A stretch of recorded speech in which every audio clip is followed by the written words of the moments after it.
The glass walls of the conference room made me feel like I was in a fishbowl. Everyone could see in, but I couldn't breathe. Serena Val sat across from me, her sharp cheekbones catching the light, her manicured nails tapping on the table. For 14 years, I'd poured my heart into Aria Blake. My sketches had dressed celebrities. My designs had filled red carpets. My hands had built this empire. "Meryl, we're restructuring," Serena said, not meeting my eyes. She was only 31, famous mostly for her Instagram following and family connections. 3 months as creative director, and she was already erasing me. "Your vision is non-transformational. We need youth, risk, shock value." Nobody said the word fired. They called it a transition, a new chapter. They asked me to pack up discreetly, like I was something shameful. I nodded silently, my face a careful mask. No tears, no begging, no scene. As I walked out, I passed the lobby monitor playing a loop of Aria Blake's most iconic designs. The black silk gown worn at last year's Oscars. The structural blazer that changed women's suiting forever. The hand-beaded masterpiece that took 6 months to create. Every single piece was mine. I couldn't sleep that night. At 3 a.m. I checked Aria Blake's website on my phone. My name was already gone. Erased. 14 years of work, and they deleted me with a few keystrokes. Social media posts flooded my feed about Serena's brave new era and visionary direction. There were photos of her posing with the fall collection, the one I'd designed, the one I'd sweated over for months. Her caption read, "My vision finally taking shape." I scrolled through hundreds of comments from fashion insiders, praising her fresh perspective. Nobody mentioned me. Nobody seemed to remember that just last month, they were calling me a genius. I set my phone down with shaking hands. I'd never played the political game, never hired a publicist, never fought to have my name in lights. I just designed, created, let my work speak for itself. But now the work was speaking with someone else's voice. I designed in the shadows for so long that when they pushed me fully into darkness, nobody noticed I was gone. The worst part wasn't losing my job, it was realizing I'd already been a ghost. My phone rang at midnight. It was Jamie, a junior designer I'd mentored since she was an intern. "Meryl?" Her voice was a whisper. "It's awful here. Serena tore down all the mood boards yesterday. She said your aesthetic was for old women who've given up." I closed my eyes, picturing the studio where I'd spent more hours than in my own apartment. "She's bringing in influencers to consult on design," Jamie continued. "Yesterday she yelled at Marcus for suggesting the signature tailoring. She said we need to shock Gen Z or die trying." "What about the fall samples?" I asked. "Pieces I'd spent months perfecting. Scrapped. She's rushing a new concept." Jamie's voice cracked. "People are quitting.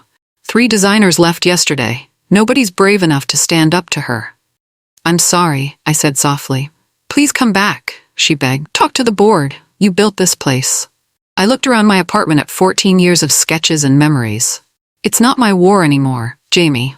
The next morning I pulled out my portfolio. Years of sketches, swatches, and photographs. The evolution of Aria Blake. My evolution. I carefully separated my personal designs from company property. My fingers lingered on the sketches for my final collection, the one Serena was now calling her vision. I made a copy and held it over a small metal trash can. Then I struck a match. I watched the flame catch the corner, curling the paper into ash. It felt final. Cleansing. But at the last second, I saved one design from the fire. The centerpiece gown. My masterpiece. Some things you can't let go. As I was boxing up my supplies, the doorbell rang. A courier with an envelope. Inside was a severance agreement and a non-disclosure form. They were paying me to disappear quietly, to never tell anyone that Serena Valley was parading around in my creative skin. I signed it without reading the details. Money wasn't the point. The point was that 14 years of loyalty meant nothing when someone younger, louder, and more connected wanted your chair. New York Fashion Week arrived with a storm of publicity. Serena's debut collection for Aria Blake was the most anticipated show of the season. I watched the live stream alone in my apartment, sipping tea from a chipped mug. The runway lights dimmed, music pounded, models emerged wearing chaos, garments with random cutouts, mismatched patterns fighting for attention, accessories that looked painful to wear. The live stream chat exploded. "What am I looking at? Is this a joke? Did a 5-year-old design this?" Critics were brutal. confused, trying too hard, a spectacular miscalculation of what Gen Z wants. One famous reviewer tweeted, "Aria Blake used to whisper luxury, now it screams for relevance." Another wrote, "Not a collection, a midlife crisis on fabric." The camera caught Serena's face as she took her bow. Her smile was frozen, eyes darting nervously. She knew. I closed my laptop, feeling strangely hollow. I should have felt vindicated. Instead, I just felt sad. 14 years of careful brand building, demolished in 15 minutes. "She's not a designer," one critic posted. "She's an algorithm in heels." 1 month after Fashion Week, I visited Aria Blake's website again. They were removing history. Season by season, my collections were vanishing from the archives. Where my name once appeared in credits, it now simply read, "The Team." I was being erased, pixel by pixel. Out of curiosity, I visited the flagship store on Fifth Avenue. It was nearly empty. Sale signs hung on racks of Serena's disastrous collection. A saleswoman approached me, not recognizing the person who had designed every garment she'd sold for years. "Those are from the previous designer," she whispered when I touched one of my dresses. "The classic era. We barely have any left." I nodded, running my fingers along the seam I'd personally specified, the precise stitching I'd fought for. At home, I opened a dusty sketchbook from my first year, each page dated, signed, a record, proof that I existed, that I created, that once I belonged somewhere. I traced the faded pencil lines with my fingertip, remembering who I was before Aria Blake. Before I became someone else's shadow. Maybe it was time to find that person again. Before leaving New York, I visited the flagship showroom one last time. I'd heard rumors it might close, another casualty of Serena's vision. The guard recognized me and let me in after hours. The space was eerily silent. No music, no chatter, just mannequins wearing the last of my designs, like ghosts of a forgotten era. I walked slowly through the display room, remembering, this is where we dressed the First Lady. This corner held the collection that won Designer of the Year. Here I taught interns how to properly pin a hem. I ran my fingers over seams I once sewed, fabrics I selected, silhouettes born from my mind. "Goodbye," I whispered to the empty room. 14 years deserved a proper farewell. As I turned to leave, my phone buzzed with a text from an unknown number. "Meryl? It's Kate from design school. Remember me? I started something small with my sister, a label called August Thread. I saw what happened at Aria Blake. Are you still designing? I have something to propose." I stared at the message for a long moment. Maybe endings were just mislabeled beginnings. Millbrook was nothing like New York. No honking taxis, no towering skyscrapers, no fashion elite judging your shoes. I rented a small cottage with a garden out back. For the first time in 14 years, I slept past 6 a.m. I planted tomatoes, painted watercolors, sketched birds instead of dresses. The locals had no idea who I was. To them, I was just the quiet new woman who read books in the cafe window. The barista, a college girl named Zoe, complimented my scarf one morning. "Did you make this?" she asked, admiring the delicate pattern. I nodded. "Just something I put together." "It's beautiful," she said. "You should sell these." I smiled and changed the subject. I wasn't ready to be known yet. That night, I found myself sketching a dress design. The first since I'd left Aria Blake. It flowed from my pencil effortlessly. No deadlines, no marketing team to please, just pure creation. On impulse, I scanned it and emailed it to Kate at August Thread. No message, no signature, just the sketch. Then I went back to gardening, expecting nothing. 2 months later, my phone exploded with notifications. August Thread had launched a new capsule collection, and it was trending on TikTok. Videos showed young women twirling in dresses that looked strangely familiar. My design. They'd used my sketch as the centerpiece. The comments were glowing, aesthetic but meaningful. Old Hollywood meets Gen Z. Take my money now. Fashion blogs picked it up. August Thread breaks internet with mystery collection. Who designed this perfection? The next big thing in indie fashion. I watched it all unfold from the quiet of my garden, smiling secretly. The validation felt pure. No politics, no name recognition. Just my work, standing on its own merits. That evening, an email arrived from Kate. "We know this was you, Meryl. That design could only come from one person. It's selling out everywhere. Please, work with us officially. We don't care if your name is attached or not. We just need your genius."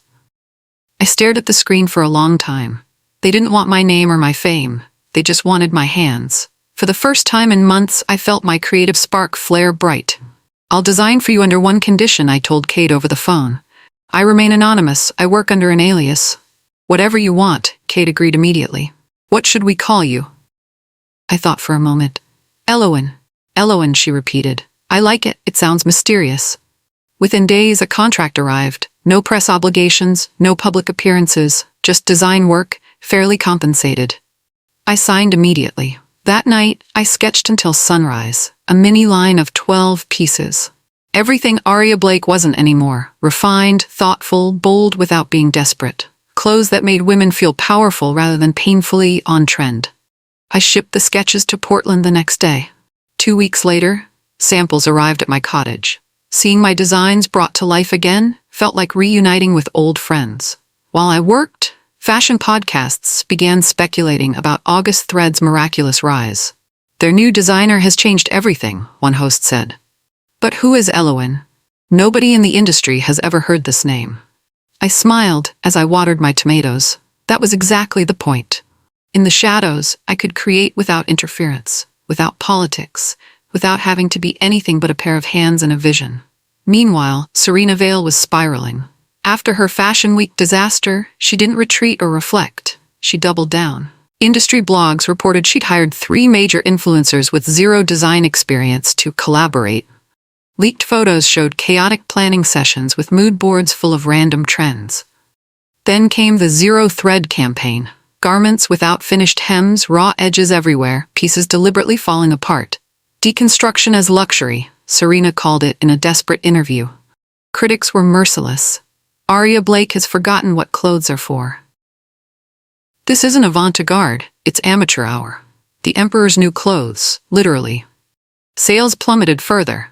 Wholesale accounts canceled orders. The stock price dropped weekly. Serena blamed everyone but herself. "The market doesn't understand innovation," she told Women's Wear Daily. "Sometimes you have to lose the old to find the new." I watched from afar, feeling a strange mix of sadness and inevitability. Brands aren't just logos and marketing. They're souls, identities. You can't just swap out the heart and expect the body to function. A Vogue editor's tweet summed it up perfectly. "Aria Blake is dying in slow motion, and nobody's brave enough to call the time of death." August Thread was invited to show at Paris Market Week, almost unheard of for a small indie label. The mysterious Eloan collection was the reason. Kate called me, breathless with excitement. "Buyers from Neiman Marcus want to meet the designer." "What should I tell them?" "Tell them Eloan prefers to let the work speak for itself," I replied. The fashion world was buzzing with theories. Was Eloan a famous designer working undercover? A collective of seamstresses? An AI program? After the show, 3 major design houses contacted my old email, offering consulting positions. They'd figured out who Eloan might be. I declined every offer politely. I wasn't ready to step back into the spotlight. In anonymity, I'd found freedom. My designs were being judged purely on their merit, not on my connection to Aria Blake or industry politics. Later that week, a fashion student posted on Instagram, "Is it just me, or does Eloan's work remind anyone else of early Aria Blake?" That same timeless quality. The comment section exploded with agreement. The whispers were beginning. Soon they would become a conversation. Then a shout. But for now, I was content to remain a whisper. Serena's downfall accelerated with a leaked video. Someone from her team recorded her during a late-night design session, ranting about legacy designers. "They're all fossils and fantasies," she slurred, clearly intoxicated. "Old women clinging to their needle and thread like it's 1950. Fashion isn't about craftsmanship anymore, it's about noise." The video spread like wildfire. Industry veterans who had stayed neutral now turned against her. Former employees began sharing horror stories anonymously online. "Aria Blake deserves better" trended for 3 days. The company's stock dropped 18% in a single day. Then came the final blow. Aria Blake herself, the reclusive founder who'd retired years ago, broke her silence with a single statement to Women's Wear Daily. "Fashion evolves, but craftsmanship endures. Legacy matters. Quality matters. This was always the foundation of my house." The message was clear without naming names. Aria Blake was dismantling itself by forgetting what built it. I read the statement twice, feeling a wave of validation. Aria remembered me, even if no one else did. The empire Serena had so desperately wanted was crumbling in her hands. In Millbrook, I started teaching. It began with Zoe, the barista who'd admired my scarf. She wanted to learn to sew. Then came Harper, a single mom who dreamed of designing children's clothes. Then Maya, a college student studying textiles. We met in the sunroom of my cottage. I taught them what 14 years at the top of fashion had taught me. Proper draping, pattern making, the importance of a perfect seam. August Thread quietly funded our little workshop, sending fabrics and equipment. Call it research and development, Kate insisted when I protested. We worked without pressure or deadlines, just the joy of creation. My students flourished, their natural talents emerging under proper guidance. One evening, Maya took a photo of our workspace, fabric swatches, sketches, cups of tea, and posted it to her design school account with the caption, "Learning from the best, Eloan Studio." The post went viral overnight. Design students, fashion bloggers, and industry insiders all shared it, speculating wildly. Eloan's secret atelier revealed. The mystery designer is mentoring the next generation. I should have been alarmed by the attention. Instead, I felt something unexpected. Pride. Not in myself, but in what we were building together. Something authentic in a world of filters and fakery. Paris Fashion Week arrived. Aria Blake's show was scheduled in a prime slot, testament to the brand's former glory rather than its current state. I watched the live stream with my students. We gathered around my laptop as Serena's make-or-break collection walked the runway. It was a desperate hodgepodge, feminist slogans plastered on poorly constructed garments. Unwearable tech accessories that did nothing. Colors fighting each other for attention. The camera panned to the audience. Blank faces, raised eyebrows. A few people checking their phones, bored. The worst response wasn't criticism. It was indifference. After the show, no buyers approached backstage, no orders followed. An influencer who'd been paid to attend canceled at the last minute, posting from a different show instead. Paparazzi caught Serena crying in a service corridor. The photos spread with the cruel hashtag #FashionFail. That evening, Aria Blake's board released a statement. We thank Serena Vele for her contributions. Moving forward, she will be repositioned as a brand consultant while we search for new creative leadership. Corporate speak for fired, but we're letting her save face. My students looked at me, waiting for a reaction. I simply closed my laptop. That, I said quietly, is why you must always respect the craft. By spring, Eloan was fashion's favorite mystery. A popular podcast launched a 3-part series titled Fashion's Golden Ghost, investigating who might be behind August Thread's meteoric rise. They interviewed everyone from my former colleagues to design school professors. Reddit threads analyzed my sketches, comparing them to my Aria Blake work. The consensus was building, but there was no smoking gun. I still hadn't confirmed or denied anything publicly. I let the speculation swirl while I focused on teaching and creating. Then came the call that changed everything. August Thread was nominated for Emerging Label of the Year at the CFDA Awards, fashion's equivalent of the Oscars. You have to be there, Kate insisted. If we win, someone needs to accept. Send the production team, I argued. The sewers, the pattern makers, the real hands behind it all. Meryl, Kate said softly, it's time. The industry took something from you. Here's your chance to take it back. That evening, Maya, my youngest student, looked at me with earnest eyes. My mom always says, don't hide what they stole. It only helps the thief. I stared at my reflection in the studio mirror. Maybe the girl was right. The awards ceremony would be held in Paris. I hadn't been back since leaving Aria Blake. I can't go, I told Kate on the phone. Everyone will be there, fashion editors, photographers, former colleagues, Serena. Exactly, Kate replied. Let them see you, let them remember. Fear and doubt paralyzed me. I'd grown comfortable in my anonymity, safe in the shadows. The thought of standing in the spotlight again made my chest tight. What if they don't care? I whispered. What if I go and it changes nothing? Then at least you'll know you had the courage to show up, Kate said. That night, I couldn't sleep. I pulled out the one design I'd saved from burning, my final masterpiece for Aria Blake. The piece Serena had claimed as her vision. I traced the lines with my finger, remembering the pride I'd felt creating it. The joy, the purpose. They hadn't just taken my job, they'd taken my voice. The next morning, I booked my flight to Paris. First-class ticket, No alias. It was time to speak for myself. The Petit Palais glowed with thousands of lights. Fashion royalty lined the red carpet. Designers, editors, celebrities, influencers. I stood in the shadows, watching. My black dress was simple but impeccable. No designer label, just perfect tailoring. My own hands had sewn every stitch. Ms. Monroe? A young assistant found me. August Thread is seated front row. They're expecting you. I nodded, took a deep breath, and stepped into the light. Heads turned as I walked the carpet.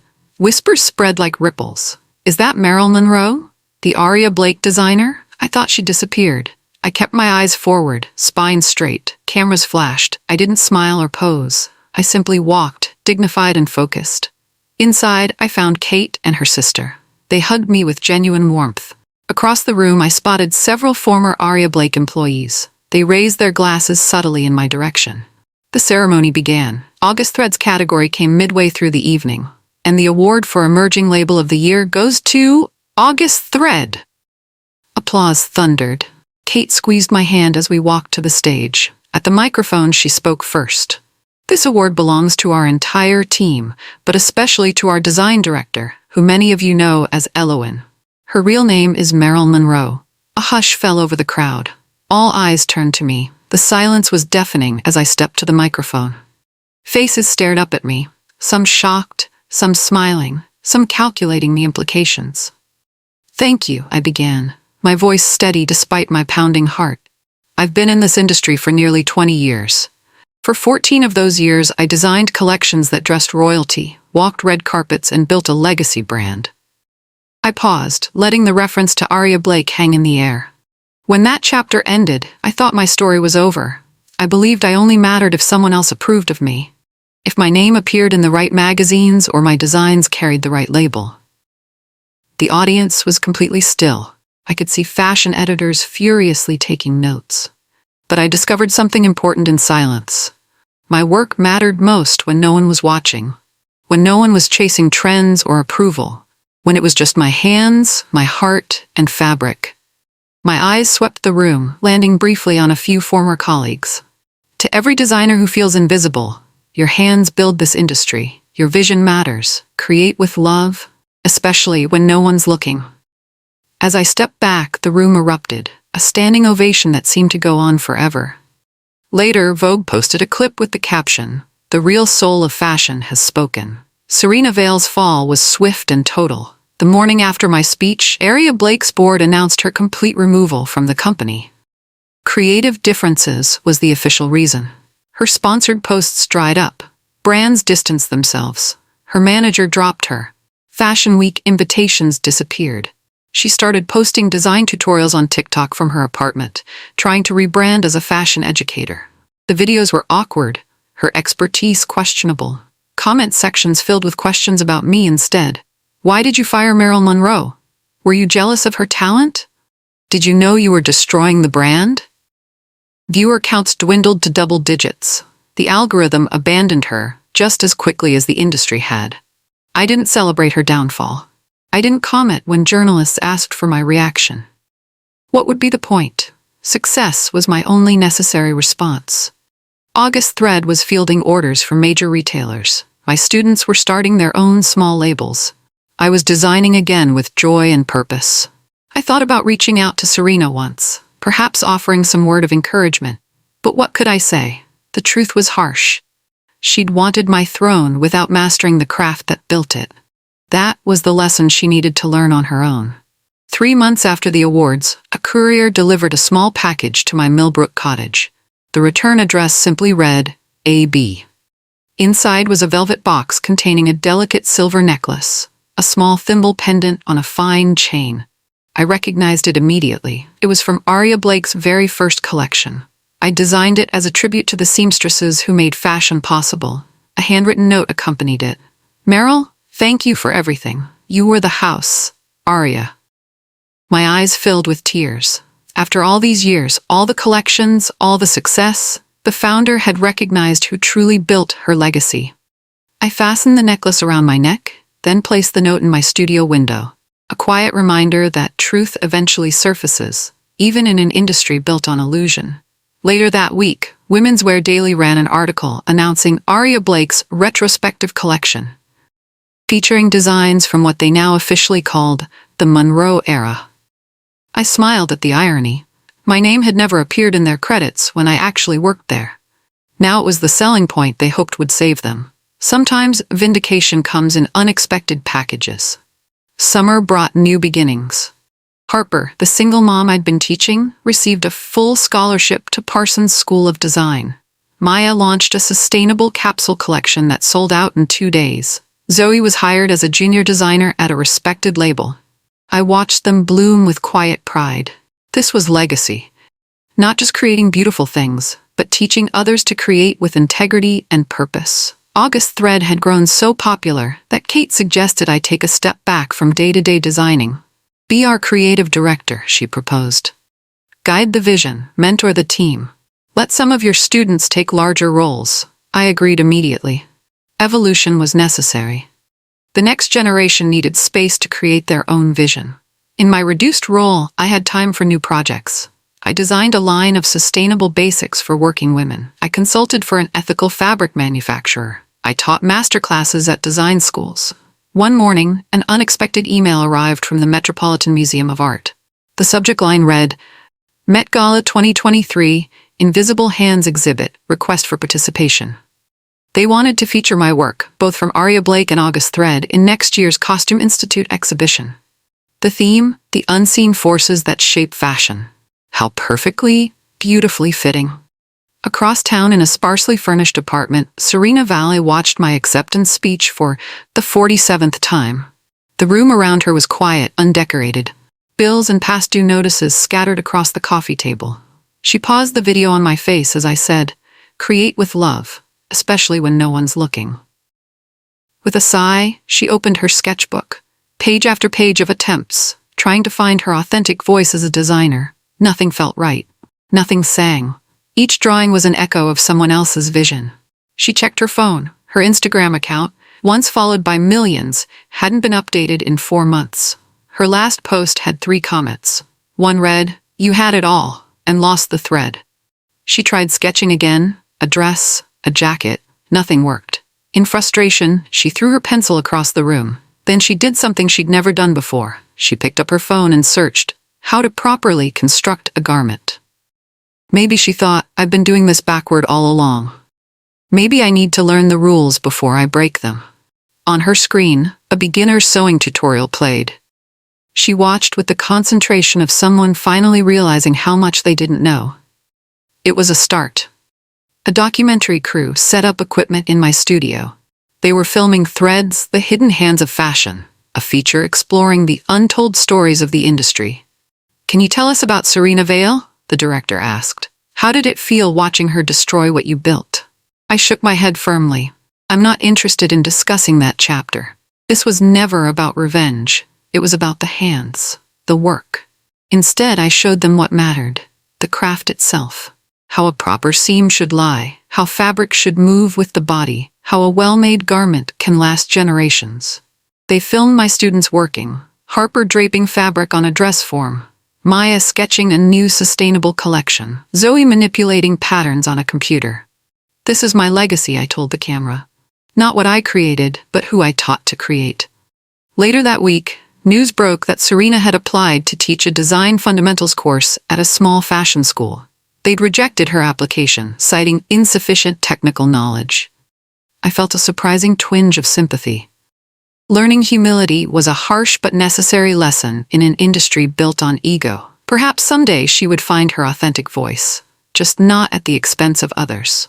The Met Gala arrived on a perfect May evening. Instead of a dramatic gown, I chose to wear a precisely tailored black tuxedo, a statement of strength and simplicity. Walking the famous steps, I felt calm. Cameras flashed, reporters called my name. This time, I smiled and waved, comfortable in my skin. Inside, the exhibition dedicated an entire room to my work. The Monroe Vision. Read the plaque at the entrance. Gowns I'd designed for Aria Blake stood beside my newer creations for August Thread. Most meaningful was a display of the tools of our trade, thimbles, scissors, measuring tapes, alongside quotes from the seamstresses, pattern makers, and sample sewers who brought designs to life. Young designers lined up to meet me. They didn't ask about scandals or drama. They asked about technique, process, craft. What advice would you give someone starting out? A fashion student asked earnestly. Remember that trends fade, I replied, but quality endures. And success isn't measured by your name on a label, but by whether your work speaks truth when you're not in the room to explain it. As the night continued, I slipped away from the crowds. My work would speak for itself. It always had. Somewhere across the world, a teenage girl sketched something in a notebook labeled Eloan. The thread continues.